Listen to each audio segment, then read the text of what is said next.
Hola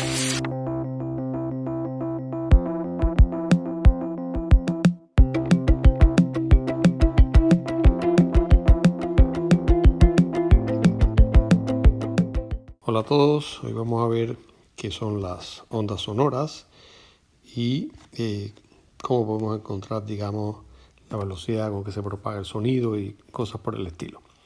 Sin embargo, las ondas sonoras no es más que un tipo de onda mecánica que, digamos, la forma en que se propaga la onda, o sea, este desplazamiento que habíamos visto con respecto a la posición de equilibrio, es en la dirección longitudinal, o sea, en la misma dirección en que se propaga la onda. Por lo tanto, una definición bastante general de una onda sonora sería una onda de tipo longitudinal en un medio determinado. Lo de medio es importante porque en el vacío no se propaga el sonido, necesitamos un medio para que se propague el sonido, para que un medio mecánico, o sea, puede ser el aire, puede ser un sólido, un líquido, y lo que ocurre entonces es que de alguna manera ocurre un desplazamiento de las posiciones de la materia en la dirección, repito, en la misma dirección en que se está propagando la onda, y eso provoca, a la larga, provoca cambios en la presión en distintas zonas, y eso es lo que conocemos como el sonido.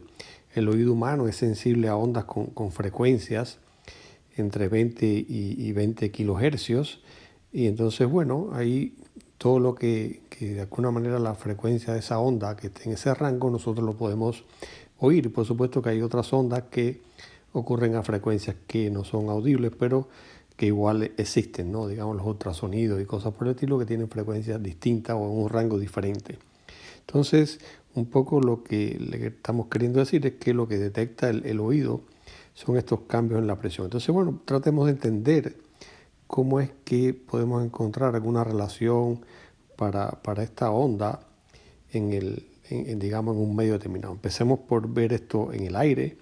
Y bueno, vamos a suponer que tenemos la atmósfera, pero vamos a considerar un cilindro como este que estamos mostrando acá a la derecha. Y en este cilindro tenemos aire y vamos a considerar que inicialmente un pequeño segmento de este cilindro que tiene un área A, tiene una longitud de X, y en este cilindro, digamos, incide una determinada perturbación, y la masa que estaba en esta sección del cilindro ahora se mueve un poco. Fíjense que el lado izquierdo, digamos, se mueve UX y el lado derecho U en X más DX. Esto sería como lo que se desplaza, la posición donde estaría esa columna de aire a lo largo del cilindro. Fíjense que aquí igual vamos a tener la misma cantidad de masa, lo que puede ser que esté o más comprimida o más rarefacta, quiere decir, o sea, la rarefacción es lo contrario de la compresión, o sea que está más diluido de alguna manera el fluido de aire. Entonces, escribamos las ecuaciones. Inicialmente tenemos un volumen inicial que lo vamos a representar como A de X, ¿no?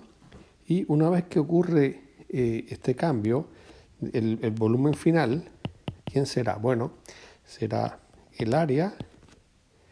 Entonces vamos a tener, digamos, el dx inicial, y a este dx inicial le vamos a sumar la diferencia que entre, digamos, los desplazamientos que va a tener el lado derecho menos el lado izquierdo.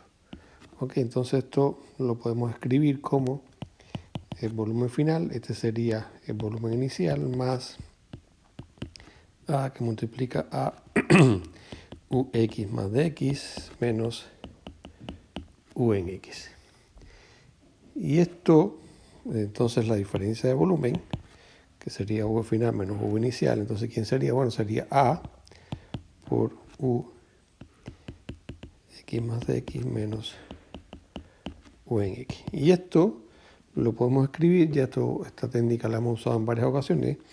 Esto se me parece como a la derivada, para eso tengo que agregarle, digamos, el diferencial. Entonces sería A de U en dx de X, ¿no? Y entonces fíjense que encontramos una relación de el delta V con A por dx es V0 y esto lo podemos escribir como V0 de U en dx.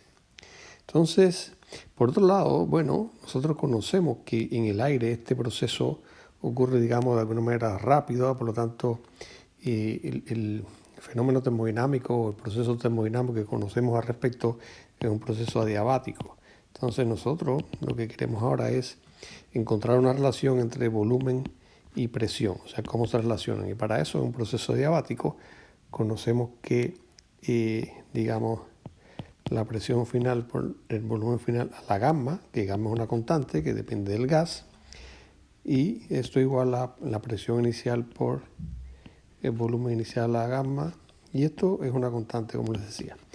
Entonces, esto lo podemos modificar un poco. Vamos a hallarle el logaritmo natural a esto, y vamos a encontrar que el logaritmo natural de P final más gamma, logaritmo natural de B final, esto es una constante. Otra, pero una constante. Y a esto le vamos a hallar el diferencial. Entonces, esto, cuando uno encuentre el diferencial de esto, que lo vamos a encontrar que esto va a ser delta P entre P0 más gamma delta V entre V0. ¿Ok? Y esto es el diferencial que teníamos. Y esto vale 0, porque, bueno, el diferencial de la constante sería 0. Entonces, fíjense que vamos a encontrar una expresión que nos dice que delta P sería menos gamma P0 entre V0 dV. O, como habíamos visto para dV, ¿no?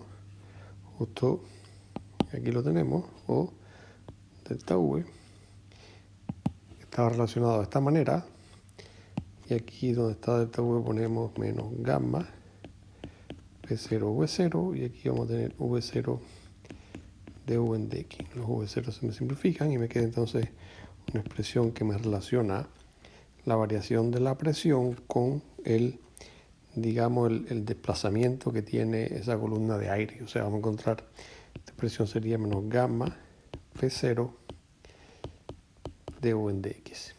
¿Ok? Bueno, organicé un poco la pantalla porque teníamos algunas cosas que nos estaban quedando un poco más arriba. Pero retomemos ahora y llegamos a esta ecuación donde teníamos una relación entre la variación de presión con esta variación en la posición, ¿no?, de esta columna. Entonces veamos esto ahora en términos de la presión y veamos esto. Bueno, ya nosotros vimos que podemos relacionar la presión con una fuerza. Bueno, la fuerza sería, digamos, la presión por el área. Entonces vamos a suponer que hay cierta diferencia de presión entre estos dos, entre una cara, digamos, ubicada en la posición X y otra en la posición X más de X. Entonces encontremos cuál es la fuerza, y esa fuerza entonces sería igual a la masa por la aceleración. Aquí vamos a ver en términos de presión esto. Entonces lo que vamos a encontrar primero es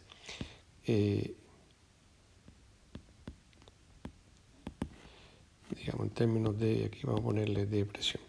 Entonces, primero vamos a encontrar que digamos que la diferencia de fuerza sería la masa por la aceleración.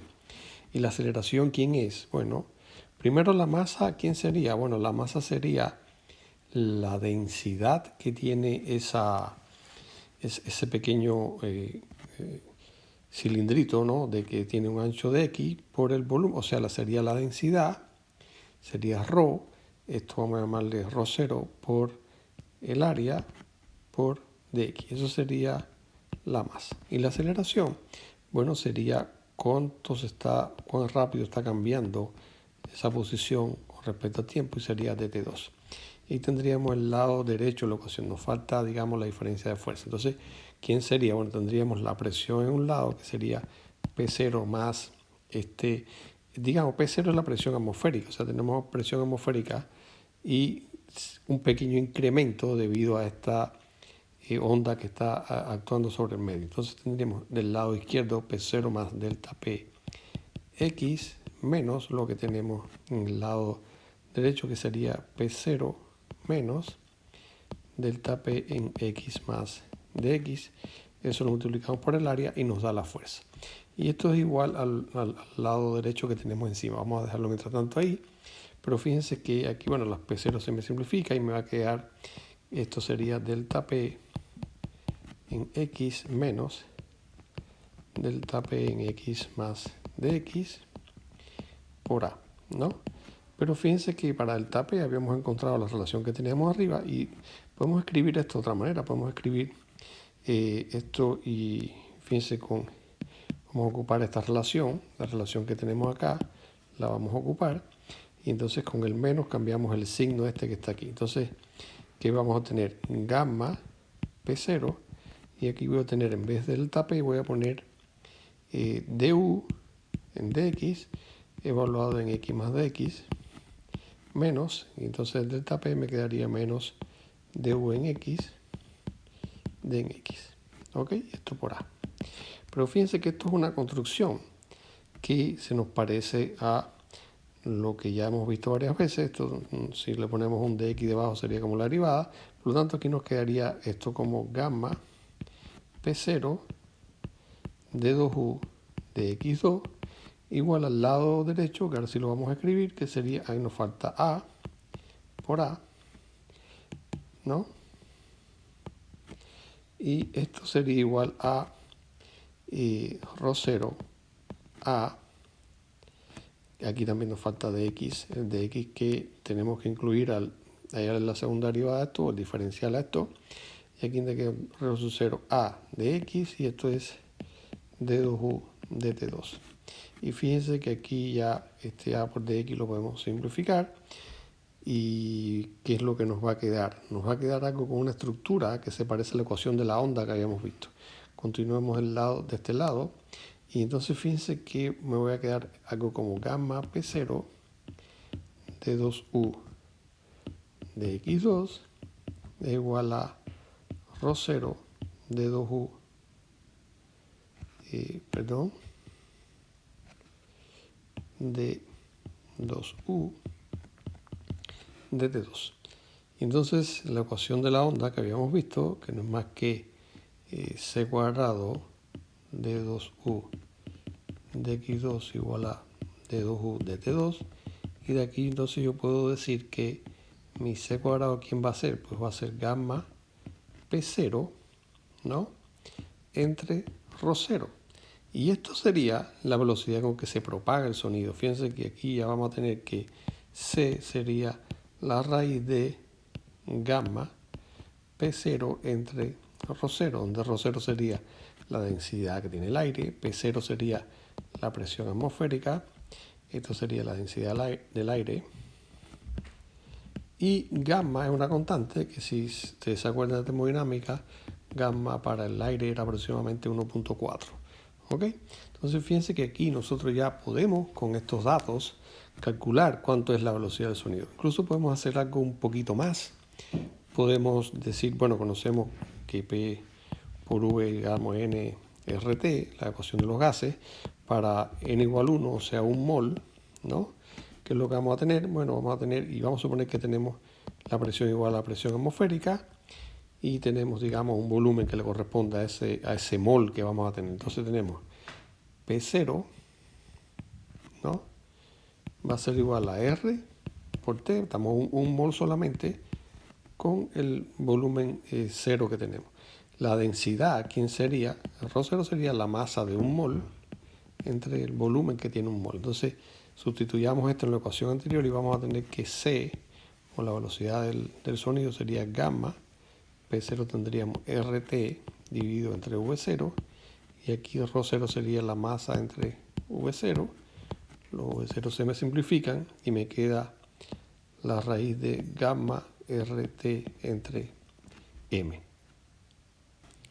Ok, entonces fíjense que tenemos gamma RT entre M, y todo esto lo conocemos porque gamma dijimos que era 1.4, R es la constante de los gases, que es 8.31, bueno, tiene Joule,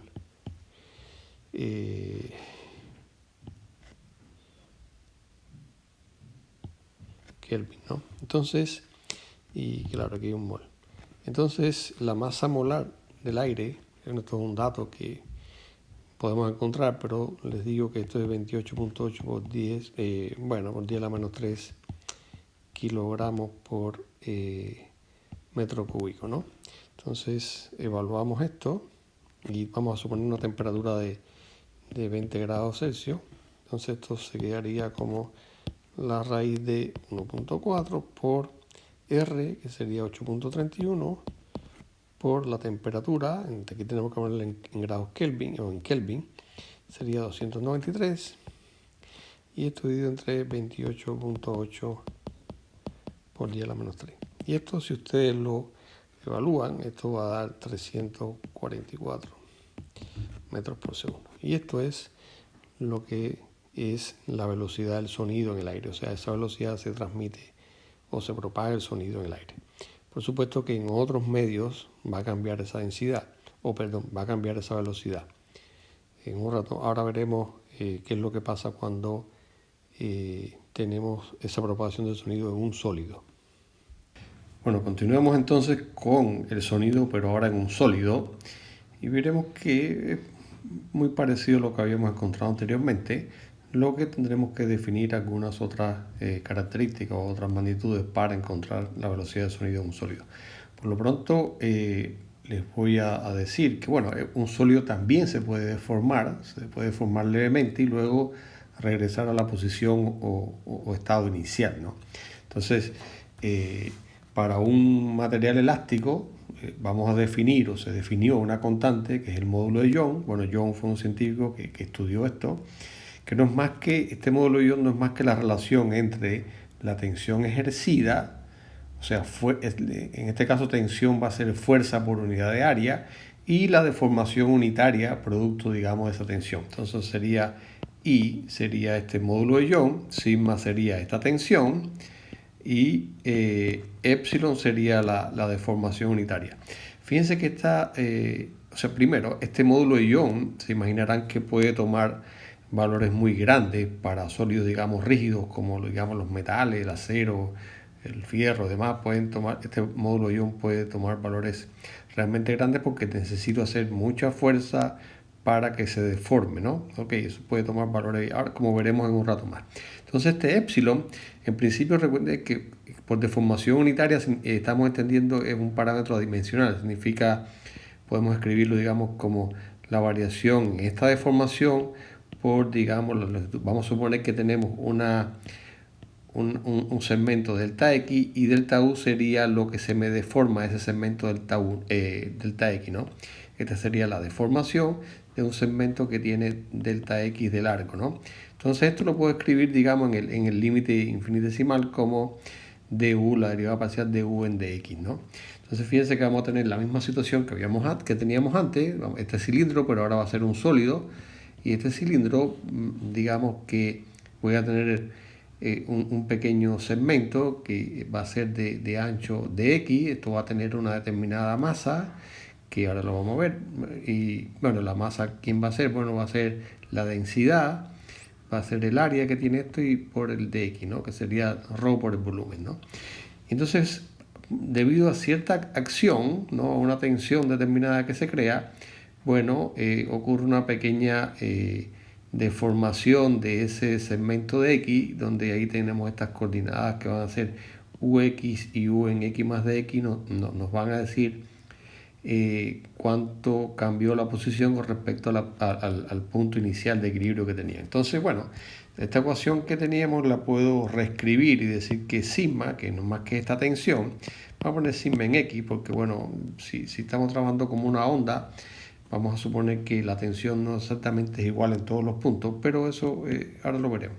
Entonces sería proporcional al módulo de Young y a este du en dx. Por lo tanto, ahí tenemos ya una relación que nos mezcla esta tensión. Recuerden entonces que sigma es fuerza por unidad de área. Y entonces lo que vamos a hacer ahora es escribir la segunda ley de Newton para esta figura que tenemos, donde la suma de las fuerzas, ¿no? Va a ser igual a la masa por la aceleración, lo mismo que hemos visto. La masa ya la tenemos, que era esto que tenemos acá. La aceleración no es más que la segunda derivada de este desplazamiento en el tiempo, ¿no? Y entonces la fuerza, vamos a ver, la fuerza que tenemos del lado izquierdo y del lado derecho, y una en un sentido, otra en otro. Entonces vamos a tener que esta fuerza va a ser A por sigma en X más dx menos A por sigma en X. Y esto, bueno, esto va a ser al lado derecho, pero por ahora no lo vamos a poner igual. Entonces, fíjense que sigma en X, ¿quién es? Bueno, lo relacionamos con el módulo de ion y la deformación unitaria, por lo tanto esto lo podemos reescribir como A. Y aquí voy a sacar factor común ya para que lo vean y no se asusten. Esto sigma, entonces en X más dx lo voy a escribir como du en X más dx, ¿no? En dx menos du en X dx, ¿no? Y este sería, fíjense que cuando multiplique por cada uno de estos términos es lo mismo que obtener el sigma x que teníamos anteriormente, lo que ya saqué de factor común el módulo de ion i. Y entonces esto, bueno, ya lo hemos visto varias veces, esto lo podemos escribir como un diferencial, esto lo podemos escribir como AI, la derivada segunda, o de la parcial segunda de 2u de x2, y aquí ponemos dx, y ya vamos a escribir el lado derecho como lo teníamos.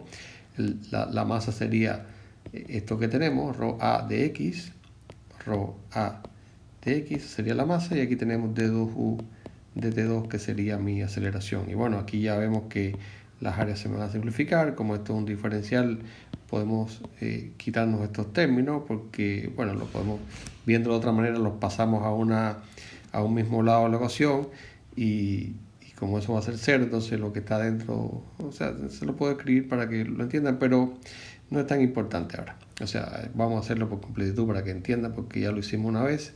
Y esto lo puedo escribir como I, ¿no ves?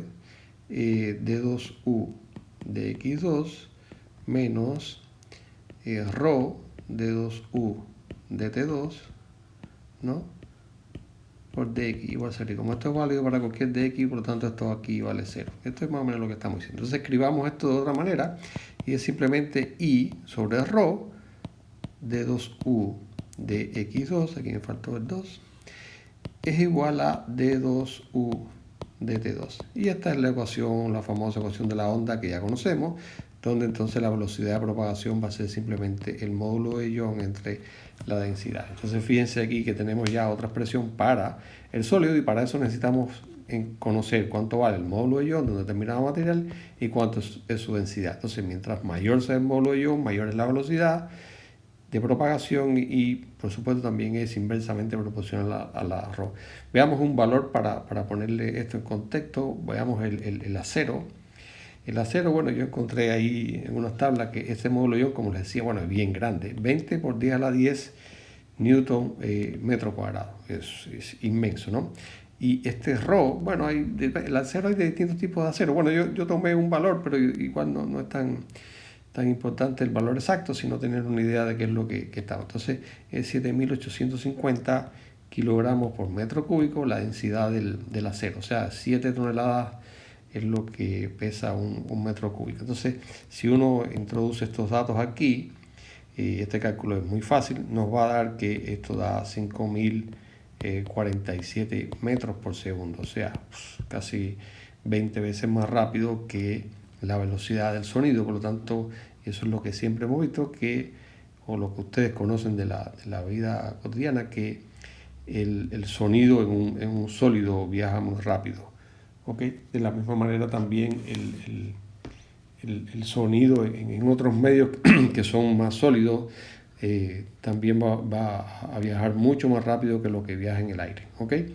Entonces, bueno, hemos visto, resumiendo un poco lo que hemos visto cómo se propagan o cuál es el origen de estas ondas o del sonido. Bueno, aquí, por supuesto, habría que ver cuál es la frecuencia de esto para que sea audible o no, pero la velocidad con que se propaga el sonido en cada uno de los medios depende, en este caso, del módulo de ion, de la densidad. En el caso en el aire dependía, por supuesto, de la presión del aire, dependía de la temperatura. Bueno, eventualmente depende de la temperatura, ¿no? A nivel de la atmósfera. Así que bueno, espero que les haya gustado y nos vemos en un próximo video.